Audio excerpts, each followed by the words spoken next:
The bargain of a lifetime, Marcus Chen stared at the holographic display floating above his battered tablet. The blue light casting shadows across his weathered face and the dim confines of his mining pod.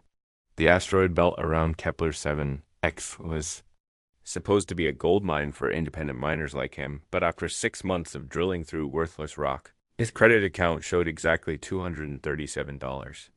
Not enough for fuel to reach the next system. Barely enough for another week of recycled air. The underground trading forum buzzed with activity despite the late hour. Desperate miners, shady dealers, and scrap merchants hawked everything from broken laser drills to questionable medical supplies. Marcus scrolled through the listings with growing desperation until one entry caught his attention. The seller's avatar was just a blur of static, probably using illegal scramblers to hide their identity. Alien artifact, genuine xenotech structure, found in deep asteroid core, asking $200. Serious buyers only. Warning, unknown function, possible hazard, no returns. Marcus rubbed his tired eyes. In 6 months of mining, he'd seen plenty of alien artifacts that turned out to be nothing more than crystallized ore formations or ancient space junk. But something about this listing felt different. The attached images showed a dark, organic-looking structure about the size of a storage container, covered in intricate patterns that seemed to shift when he wasn't looking directly at them. He opened a private channel to the seller. Still available? Can you provide authentication? The response came within minutes. Structure is real. Found. It embedded in asteroid KX7491. Been trying to sell for weeks. Nobody wants to touch it. You want it, transfer credits, and I'll send coordinates. Marcus hesitated. $200 was everything he had left. If this was another scam, he'd be stranded on this asteroid with no way home. But if it was genuine alien technology, even a small piece could be worth thousands to the right collector. His finger hovered over the transfer button. The smart move was to save his credits, try to find legitimate work, maybe crew on a transport ship back to civilized space. But Marcus had never been particularly smart. He'd left a comfortable engineering job on Mars to chase dreams of striking it rich in the asteroid belt. Now he was down to his last bet. He pressed the button. The coordinates arrived immediately, along with a terse message, asteroid KX7491, Sector 7, approximately 200 meters below surface. Good luck. Marcus programmed the location into his mining pod's navigation system. The asteroid was only 2 hours away, a small irregular chunk of rock that looked identical to hundreds of others in the belt. According to his scanners, it was mostly iron and nickel, with traces of rare earth elements. Nothing unusual about it at all, thought the mining pod's drill, sang as it cut through the asteroid's surface. Marcus had been mining for years, but he still felt a thrill when his equipment bit into virgin rock. You never knew what you might find? He followed the seller's coordinates precisely, carving a tunnel straight down through layers of metal and stone dot at exactly 200 meters. His drill hit something that made the entire pod shudder. The cutting. Laser reflected off a surface that didn't belong in any asteroid Marcus had ever seen. He switched to extraction mode, carefully clearing away the surrounding rock to reveal the object from the listing. Thought it was beautiful.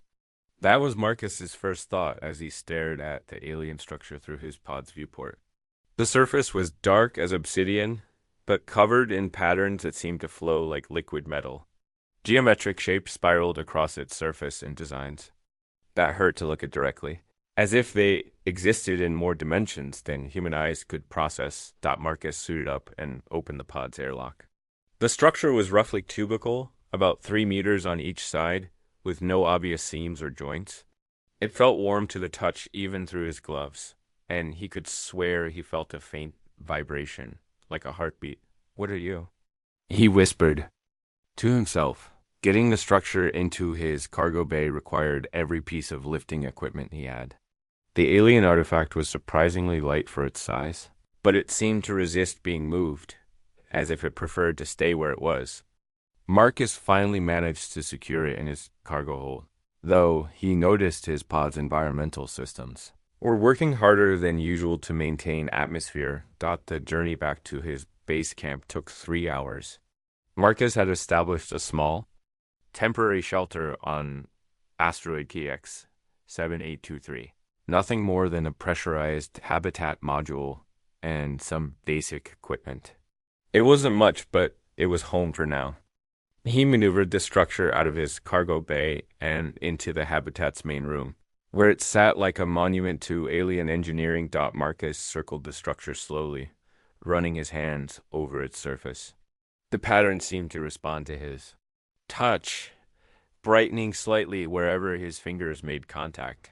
He dealt with plenty of automated systems in his engineering career, but this felt different. More alive somehow. He was photographing the structure from every angle when his tablet chimed with an incoming message. The seller had sent a final communication. Forgot to mention, things started getting warm when I moved it. Might be some kind of activation sequence. Figured you should know. Marcus looked at the structure with new concern. It was definitely warmer than it had been earlier, and the patterns were becoming more active. As he watched, some of the geometric shapes began to shift and flow, rearranging themselves into new configurations. Okay, he said aloud. That's definitely not normal.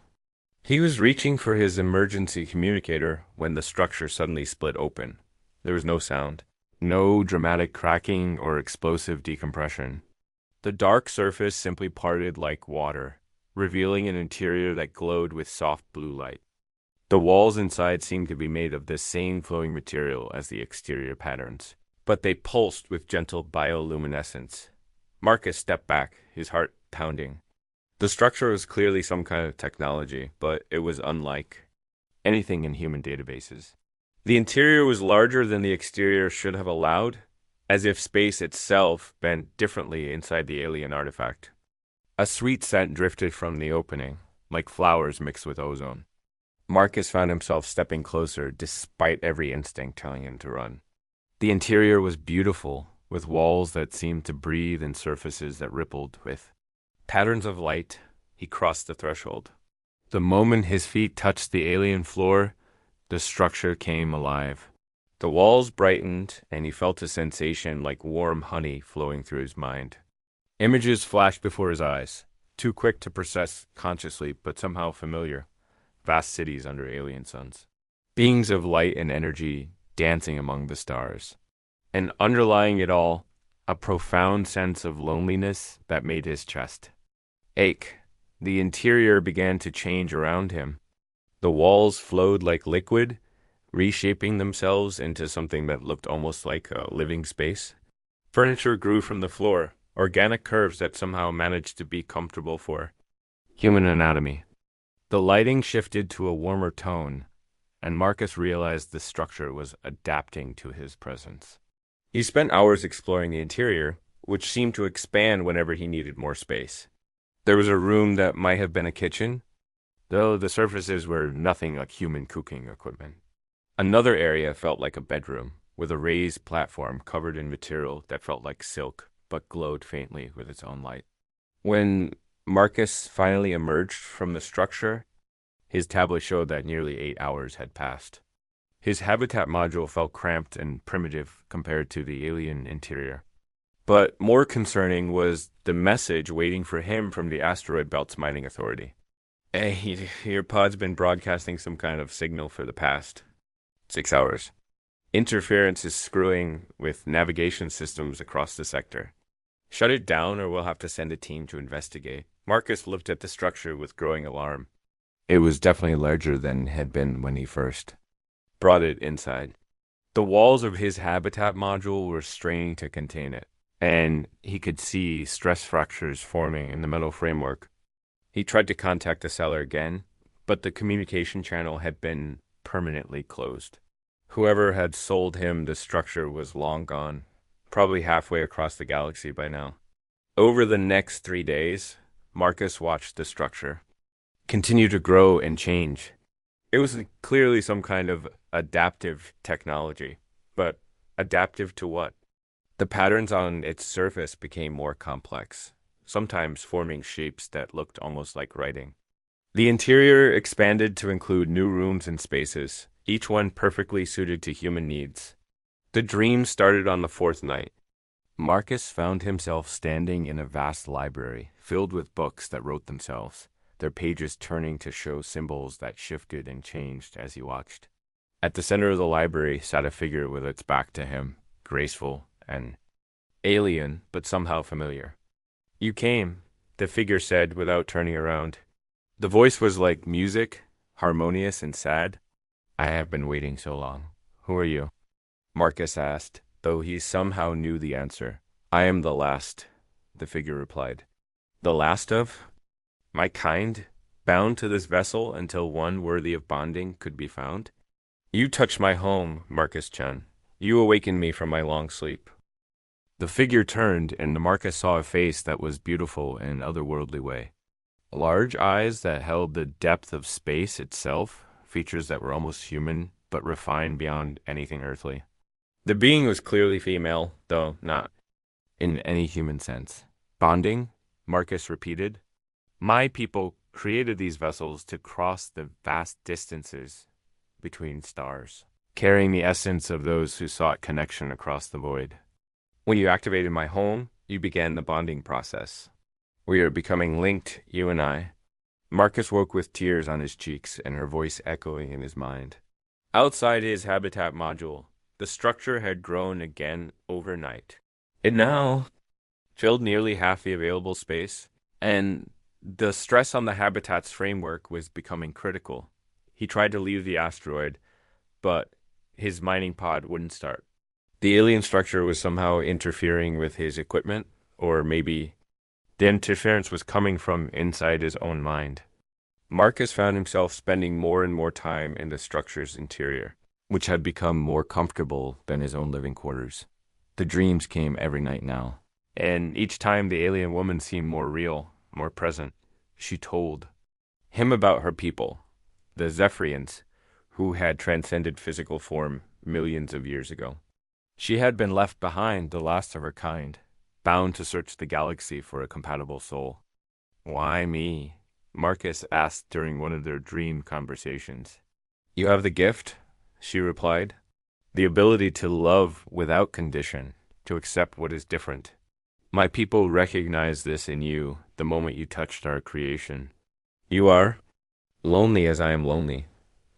Together, we need never be alone again."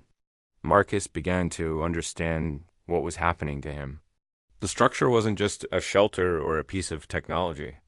It was a living being, ancient and powerful, that had been waiting for someone like him to complete its purpose.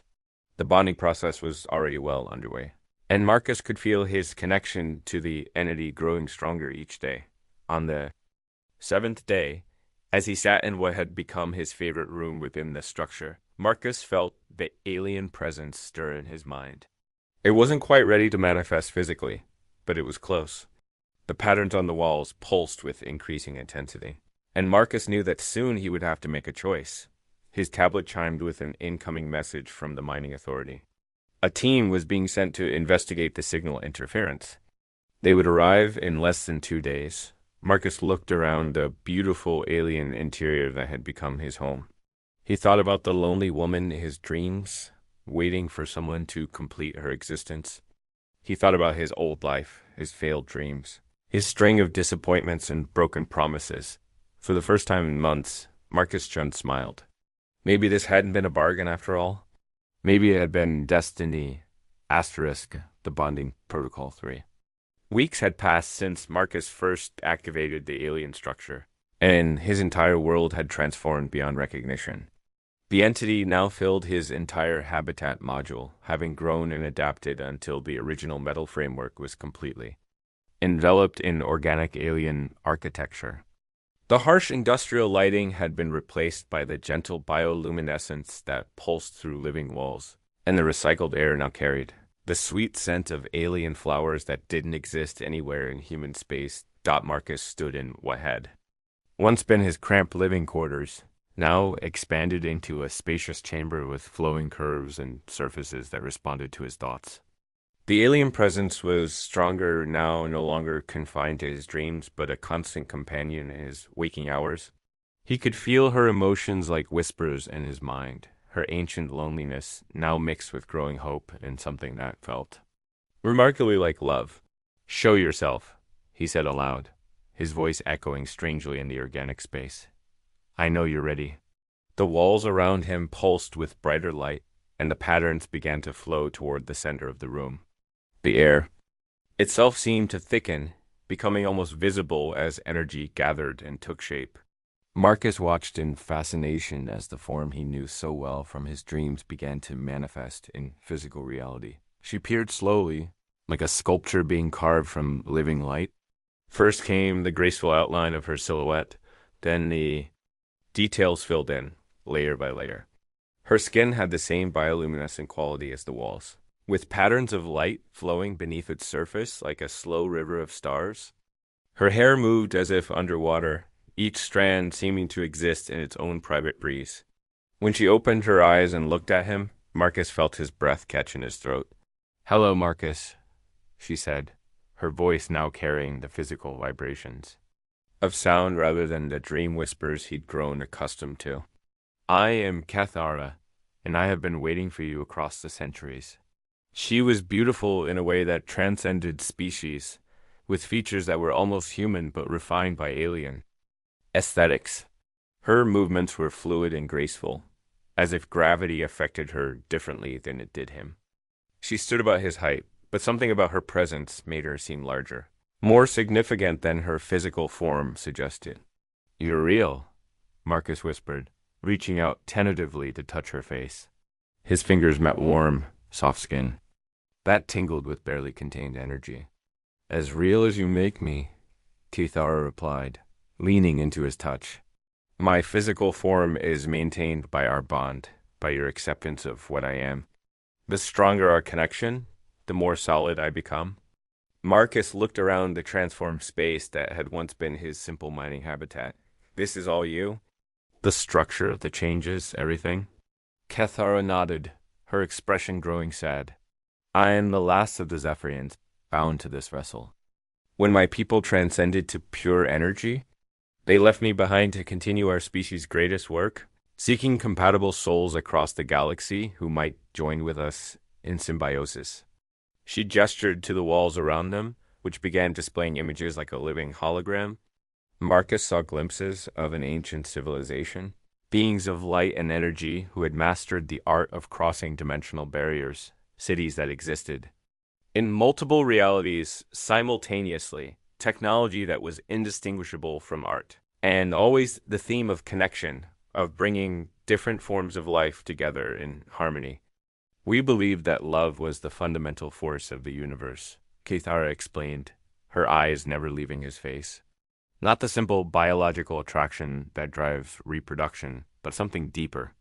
The recognition of kindred spirits across vast differences of form and origin.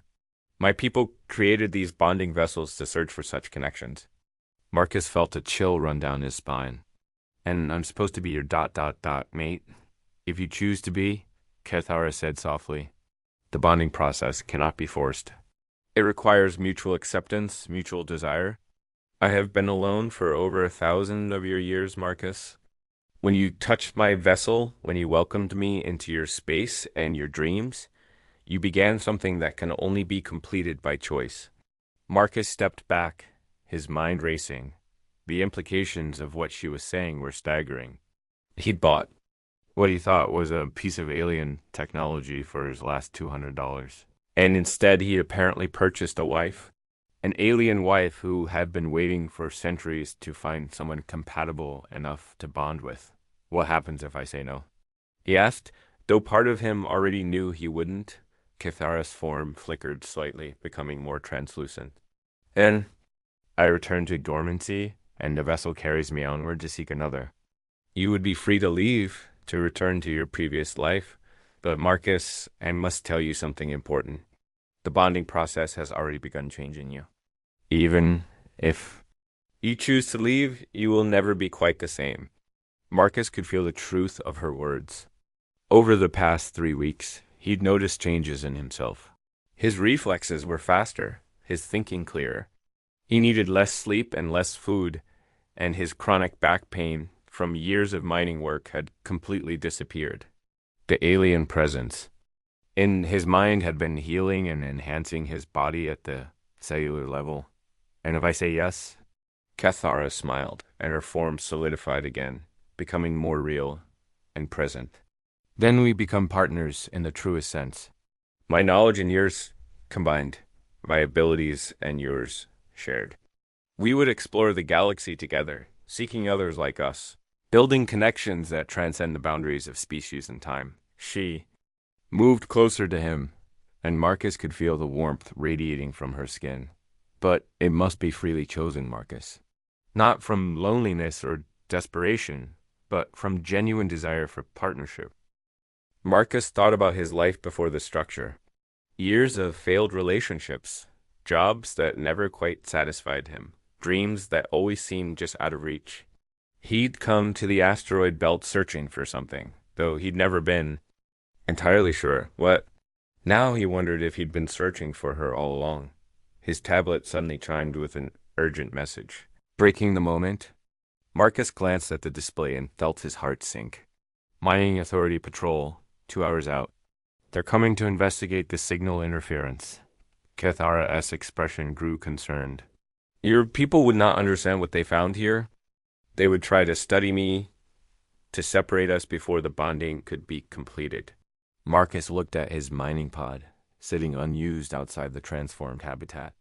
The alien structure had grown far beyond what his small vessel could transport, and he doubted it would even function properly this close to Cathara's energy field. We could hide, he suggested. The asteroid belt is huge. They'll never find. US if we don't want to be found. For how long? Cathara asked gently. Your human authorities are persistent. And Marcus, if we are to be truly bonded, we cannot spend eternity hiding from your species. That is not the future I want for us. Marcus stared at her, struck by the implications. You talk about contact. First contact between humans and your people. Not my people, Cathara corrected. I am the last Zephyrian. But yes, contact with the legacy they left behind. The bonding vessels scattered throughout the galaxy, each one carrying the potential for connection between species. Humans are young, Marcus, but you have something my ancient people recognized. The capacity for growth, for accepting what is different. She took his hands in hers, and Marcus felt energy flow between them, warm and comforting. But that is a decision for later. Right now, you must choose what you want for yourself. Will you complete the bond with me, knowing that it will change both of us forever? Marcus looked into her luminous eyes and saw centuries of loneliness, but also hope and love offered freely with no conditions attached. He thought about the investigating team approaching their location, about the choice he had to make, not just for himself, but for the future of human-alien relations. What would the bond actually mean? He asked, what would I become? Cathara's grip on his hands tightened slightly. You would become the first of a new kind of being, part human, part Zephyrian, but entirely yourself. Your lifespan would be greatly extended, your physical abilities enhanced.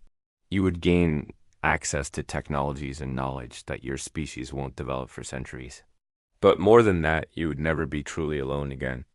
We would be connected at a level deeper than thought, sharing experiences and emotions in ways that single beings cannot imagine. And you, Marcus asked, what do you gain from this? Completion, she whispered. An end to the loneliness that has defined my existence for a millennium. A partner to share the wonders of the universe with. And perhaps eventually the chance to continue what my people began, finding other compatible souls among the stars. Marcus closed his eyes and reached out with senses he was only beginning to understand. He could feel Cathara's presence, his mind, warm and welcoming, offering herself completely while asking for nothing in return. The bond was already partially formed. He could sense her emotions, her hopes, her fears. Breaking it now would leave them both damaged, incomplete, but more than that, Marcus realized he didn't want to break it. For the first time in his life, he felt like he belonged somewhere with someone who understood him completely. The thought of returning to his old existence, mining asteroids and scraping by alone, seemed not just unappealing but impossible. He opened his eyes and looked at Cathara, seeing not an alien entity, but a woman who had waited centuries for him. To find her? Yes, he said simply. The word hung in the air between them for a moment, and then Cathara smiled with joy, so pure it took Marcus's breath away. The walls around them pulsed with brilliant light, and Marcus felt something shift deep in his consciousness. The partial bond that had been forming over the past weeks suddenly completed itself, and he gasped as Cathara's awareness merged with his own thought. It was overwhelming at first, like trying to drink from a waterfall. Her memories flooded through him, centuries of experiences and knowledge that his human brain struggled to process. But then he felt her presence guiding him, helping him integrate the new information without losing himself in it. In return, she experienced his memories, his life of struggle and hope and quiet determination. He felt her surprise at the intensity of human emotion, the way his species could feel so deeply despite their short lifespans. Through her eyes, he saw himself as she saw him, not as a failed miner, but as a brave soul who had taken risks in pursuit of his dreams. When the initial flood of shared consciousness subsided, Marcus found himself changed in ways both subtle and profound. His vision was clearer, able to perceive spectrums of light that had been invisible before. His mind processed information faster, making connections that would have taken him hours to reach previously. But most importantly, he was no longer alone in his own head. Cathara was there with him, a warm presence that shared his thoughts while maintaining her own distinct identity. "How do you feel?" she asked, both aloud and through their new mental link. "Different," Marcus admitted, "but still myself. Just ... more than I was before." "The bond will continue to deepen over time," Cathara explained. "We will learn to share our abilities, to become truly complementary beings. But, Marcus, we have immediate concerns." She gestured toward his tablet, which was now displaying multiple incoming signals. The mining authority patrol was only an hour away, and they were bringing serious equipment. Whatever they found here would be reported directly to Earth's Xenarchaeology Division. "Let them come," Marcus said, surprising himself with his calm confidence. "It's time humans learn they're not alone in the universe." Cathara smiled and took his hand. Then we faced them together, as partners. Marcus looked around the transformed habitat one last time, then at the woman who had changed everything about his life in the space of 3 weeks. The investigation team would arrive soon, and with them would come questions, skepticism, and probably fear. But they would also bring opportunity, the chance for humanity, to its first real step into a larger galactic community. He squeezed Cathara's hand and felt her love and confidence flow through their bond. Whatever came next, they would face it together. The lonely miner and the ancient alien had found each other across the vast darkness of space, and nothing would separate them again, as the first human Zephyrian bonded pair in galactic history. They would write a new chapter in the story of both their species. It had all started with $200 and a desperate gamble. But Marcus Chen knew now that some bargains were worth far more than their price. Asterisk.